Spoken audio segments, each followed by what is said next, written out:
अगर आपकी पोस्चर ख़राब रहेगी ना तो ये भूल ही जाओ कि आपकी हाइट कभी बढ़ेगी भी, क्योंकि पोस्चर ख़राब होने से हमारे दो नुकसान होते हैं।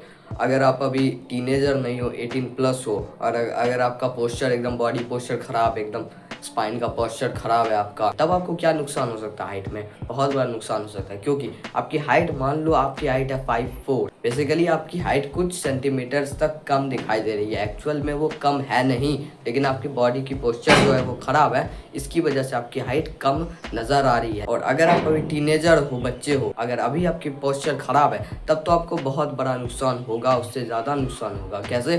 क्योंकि अगर आप अभी पोस्चर जैसे आप अपना अच्छा रखोगे तो पोस्चर तो शरीर को साइन मिलेगा कि इसका पोस्चर अच्छा है तो इसकी हाइट बढ़नी चाहिए। लेकिन अगर आप अपनी पोस्चर ख़राब रखो, बुज़ुर्गों के जैसे चलने लग जाओगे ऐसे करके, तो शरीर सोचेगा कि इसे अब ज़्यादा हाइट की ज़रूरत नहीं है, तो इसकी वजह से आपकी हाइट भी रुक सकती है अगर आपकी पोस्चर ख़राब हुई तो आज की इस वीडियो में मैं आपको बताऊंगा कि आप अपनी पोस्चर को कैसे सुधार सकते हो। लेकिन इस चीज़ को जानने से पहले हमारा एक चीज़ जानना बहुत ही ज़्यादा ज़रूरी है कि पोस्चर कितने टाइप्स के होते हैं। आपको ऐसा लगता होगा पोस्चर एक ही होता है, बॉडी पोस्चर, लेकिन आप गलत हो।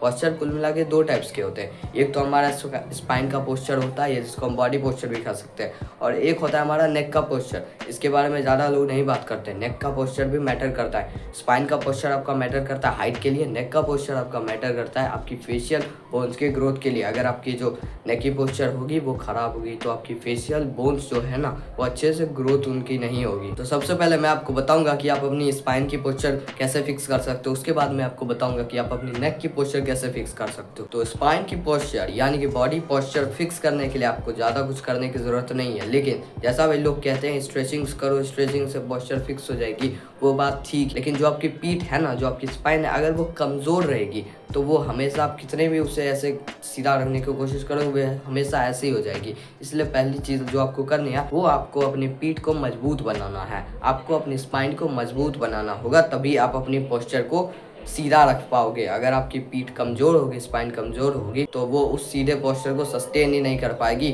वो हमेशा ऐसे ही करने का सोचेगी और ख़राब पोस्चर में चलेगी। चाहो तो आप और भी चीज़ कर सकते हो, लेकिन ये फंडामेंटल चीज़ है जो कि आप पुलअप्स लर्न। पुलअप्स बहुत ज़्यादा इंपॉर्टेंट चीज़ है सभी चीज़ के लिए। अगर आपको अपनी स्पाइन को पावरफुल बनाना है, स्पाइन को स्ट्रांग बनाना है, तो आपको पुलअप्स ही करने पड़ेंगे। अगर आप ऐसा बोल रहे हो कि मुझसे पुलअप्स होते नहीं, तो कोई बात नहीं, आपको पुलअप्स करने के मैं कुछ तरीके बताता हूँ। सबसे पहले आप एक चेयर लगा सकते हो। चेयर लगा के जो पुलअप बार होता है उसको पकड़ के ऊपर की तरफ लगाने के बाद आपको ऐसे नीचे धीरे धीरे आना है। इसे हम कह सकते हैं रिवर्स पुलअप्स। पहले आप रिवर्स पुलअप्स सीखो, उसके बाद धीरे धीरे आप पुलअप्स पर भी आ जाओगे। और भी कुछ एक्सरसाइजेस हैं जिनका मैंने यहाँ नाम दे दिया है, आप कर सकते हो इन सभी एक्सरसाइजेस को परफॉर्म। अब आपने अपनी स्पाइन को स्ट्रॉन्ग बना लिया है, अब आपको अपना पोस्चर इंप्रूव करने के लिए क्या चीज़ करना होगा? स्ट्रेचिंग। तो स्ट्रेचिंग्स में आप क्या क्या स्ट्रेचिंग्स कर सकते हो? बहुत सारे स्ट्रेचिंग्स हैं, लेकिन मैं आपको कुछ ही स्ट्रेचिंग्स बताऊंगा। आप चाहो तो आगे जाके कुछ और कर सकते हो ऐड। सबसे पहले जो स्ट्रेचिंग आपको करना ही करना है वो है डेड हैंड्स। वैसे एक टाइप का स्ट्रेचिंग ही हम उसे कह सकते हैं। तो आपको क्या करना है, आपको पुलअप बार पे लटक जाना है बस। आप इसके 10 सेट्स लगा लेना, जितनी भी देर के लिए आप लटक सकते हो। इससे क्या होगा, इससे जो होती है आपकी पूरी बॉडी स्ट्रेच हो जाएगी। और बाकी स्ट्रेचिंग्स में क्या होता है, उसमें सिर्फ आपकी स्पाइन स्ट्रेच होती है, लेकिन हमारी ये जो डेड हैंड्स होती हैं इसमें एक ही बार में आपका पूरा बॉडी स्ट्रेच हो जाने वाला है। तो इसे इग्नोर मत करना, इसे करना ही करना। अगली मैं जो स्ट्रेचिंग आपको बताने वाला हूँ वो है one of the most powerful stretching, और उसे हम कह सकते हैं ताड़ासना।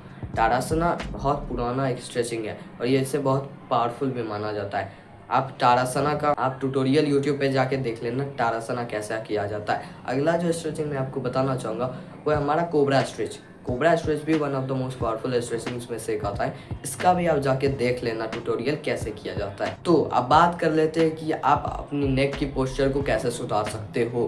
मैंने आपको पहले बताया कि आप अपनी स्पाइन की पोस्चर को कैसे सुधार सकते हो। अब बात कर लेते हैं कि नेक की पोस्चर कैसे सुधर सकती है आपकी। पहले तो हम ये बात कर लेते हैं नेक की पोस्चर बिगड़ती कैसी है। अगर आप ये जान लोगे तो आप इसे और जल्दी सुधार पाओगे। नेक की पोस्चर बिगड़ती है ऐसे करके नीचे हमेशा देखते रहने से। आप ऐसे करके फोन देखते हो तो आपकी नेक की पोस्चर बिगड़ती है। एक ही एक्सरसाइज मैं इसके लिए रिकमेंड करना चाहूँगा जो बहुत पावरफुल है, और वो है चिन टक्स, इसे हम मैकेंजी चिन टक्स भी कह सकते हैं। आप ट्यूटोरियल जाके यूट्यूब पे देख लेना कि मैकेंजी चिन टक्स कैसे की जाती है। ये वन ऑफ द बेस्ट नेक की एक्सरसाइज है और ये आपकी जॉ लाइन भी बनाएगी। मतलब अगर आप टीनेजर हो तो ये आपकी जॉ की ग्रोथ को भी सपोर्ट करती है, डबल फायदा आपको हो जाएगा। मैं आपको इधर एक और एक्सरसाइज सजेस्ट करना चाहूँगा, चाहो तो कर सकते हो, वो है हिंज। हिंज आप कैसे आपको करना है, ये हिंज जॉइंट यहाँ पे होता है तो आपको ऐसे करना है, इसके ट्यूटोरियल जाके देख सकते हो। ये बेसिकली क्या होता है, ये नेक को ट्रेनिंग के लिए होता है, ये नेक की ट्रेनिंग के लिए ये एक्सरसाइज होता है। और यहीं से एक और चीज़ आती थी, नेक ट्रेनिंग। नेक ट्रेनिंग जो होती है वो बहुत ज़्यादा ज़रूरी है कि नेक की पोस्चर सुधारने के लिए, तो अब नेक की एक्सरसाइज करना नेक ट्रेनिंग के लिए। और एक और चीज़ है जो आप कर सकते हो, वॉकिंग। वॉकिंग आपको नीचे देख के नहीं करना, स्ट्रेट देख के वॉक करना है। ऐसे ऐसे करके आप अगर आप वॉक करोगे तो आपकी नेक को आदत पड़ेगी सीधे देखने के, ना कि ऐसे नीचे देखने से। और वॉकिंग करने से दो फायदे होंगे, पहला तो आपका नेक का पोस्चर इंप्रूव होगा और दूसरा फायदा तो हमारा ये भी होगा कि आपकी स्पाइन भी सीधी रहेगी वॉक करते वक्त। तो आपके दो फायदे इसमें भी हो जाएंगे। So that's it for the video. I hope आपको वीडियो थोड़ी सी इन्फॉर्मेटिव लगी होगी। मैं मिलता हूँ आपसे कल किसी नेक्स्ट टॉपिक के साथ किसी नई वीडियो में, तब तक के लिए यही थी वीडियो।